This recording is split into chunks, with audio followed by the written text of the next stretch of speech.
If you look at the global economy at the moment, then on the face of it, it seems to be doing rather well. Growth amongst the main OECD economies is running at about 4% year on year at the moment, which in the context of the growth performance you've seen since 2008, the great crash, is a pretty good performance.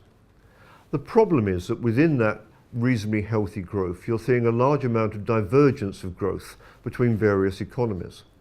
And the main divergence in growth is between the US and virtually everywhere else. The US economy is positively booming at the moment, mainly because of the tax cuts that Trump implemented, which are now having their effect. You're seeing strong business confidence. A recent survey from the manufacturing sector was at a 14-year high. You're seeing strong confidence in the service sector as well. The labour market is still very tight. It's still generating job gains. The unemployment rate is down to 3.9%. Hourly earnings have picked up to about 2.9%. Consumer confidence as a result is also very upbeat. So it's an economy which, if you look at it, is really firing on all cylinders. There's really nothing in looking at the US economy at the moment where you can see any great problems. Even inflation, to the extent that it's picked up a bit, has only picked up on core measures to about 2%. The Fed is raising interest rates, but they're really raising interest rates as a reflection of the success of the economy, which most people would not see, at least in the near term, as representing any sort of threat. The problem is that the growth in the US economy is only having a very limited impact on growth in other economies around the world. And the key reason for that is the trade war that Trump has started and the tariff barriers which are being erected quite aggressively. And what those tariff barriers are doing is driving a wedge between strong growth in the US and growth really everywhere else. And so what you're seeing is business confidence looking weak in all those countries which are exposed to the lower growth of world trade. And you're seeing the volumes of world trade slumping.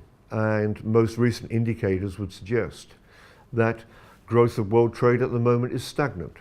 That's having a major impact on economies which have a great deal of dependence on international trade, on Japan, on China and other Asian economies, but also on the Eurozone as well.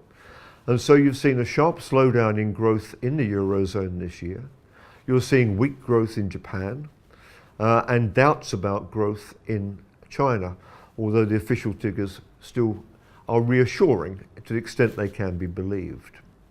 So very much a two-speed economy, global economy, strong growth in the US, and to a degree weak or lackluster growth in every other major economy or economic bloc. That carries risks. The risk is that the economies which are suffering from the hit to global trade may slow further. The Eurozone economy has slowed, it could slow further, similarly in Japan or around Asia. But also there is the risk that the one economy which is buoyant, the one economy which is driving the show at the moment, the United States, may also see its growth slow, if only because the impact of the tax cuts is likely to be transitory. The major impact is coming through now. It will fade as we go through next year and the year after. And the Federal Reserve Board is raising interest rates. Not an immediate threat, but one which could slow growth in the next year or 2 years. So the risks to the global economy are that the US economy slows and that all those economies outside of the US, which do have a heavy trade dependency, could see their economic outlook also suffer from the trade war that Trump has initiated.